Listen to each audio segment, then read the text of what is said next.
ఈ రోజున మీ శాఖ ఈ స్థాయికి దిగజారి ఇంత ఫెయిలియర్ ర్యాంకింగ్ కి వెళ్ళిందంటే దానికి కారణం మీ రెడ్ బుక్, మీరు ఇంప్లిమెంట్ చేస్తున్నటువంటి రెడ్ బుక్. ఎందుకంటే సామాన్య ప్రజలకు న్యాయం చేసేది మీరు ఎప్పుడో పక్కన పెట్టేశారు. మీరు ఎంతసేపు వైఎస్ఆర్ కాంగ్రెస్ పార్టీ వాళ్ళని వెంబడించడం, వాళ్ళని అక్రమంగా ఏదో విధంగా అరెస్టులు చేయాలి, కేసులు పెట్టాలి, వేధించాలనేటువంటి ఒక ఎజెండాతో ముందుకు పెడుతున్నారు. కాబట్టి అలాగే ఇందాక నేను చెప్పినట్టు ఏదో ఒక కట్టుకథ అల్లుతున్నారు, కుక్డ్ నెరేటివ్స్ అంటాం. ఆ కట్టుకథ అల్లేసి దానికి ఒక పేరు పెడతారు. దాన్నే ఇందాక అనుకున్నటువంటి SC/ST కేసు అనుకోవచ్చు. ఇంకో కట్టుకథకి ప్రాణం పోసి దాన్ని ఎఫ్ఐఆర్ కట్టి దాన్ని ACB కేసు అంటారు. ఇంకో కట్టుకథకి ప్రాణం పోసి దాన్ని ఇంకో కేసు అంటారు.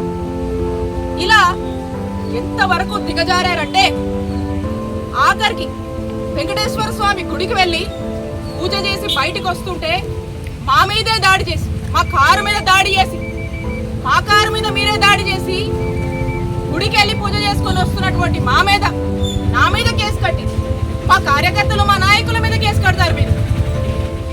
ఇలా ఏంటండి ఇది? ప్రతి దానికి ఏదో ఒక కేసు కట్టి ఇక్కడ యాక్టివ్గా ఉండడానికి వీల్లేదు, ఇక్కడ అపోజిషన్ వాయిస్ ఉండడానికి వీల్లేదు, ఎవ్వరూ బయటికి రావడానికి వీల్లేదు, మేము ఒక్కరమే ఉండాలి, మాకు నచ్చినట్టు మేము చేసుకోవాలి, మాకు నచ్చిన దోపిడీ మేము చేసుకోవాలి, మాకు నచ్చిన విధంగా మేము చేయాలి, మాకు నచ్చినట్టుగా అధికారులను ఉసిగొలిపి ఈ రెడ్ బుక్ పేరుతో వైఎస్ఆర్ కాంగ్రెస్ పార్టీ వాళ్ళని ఇబ్బంది పెడుతూనే ఉండాలి. ఇది మీ టార్గెట్.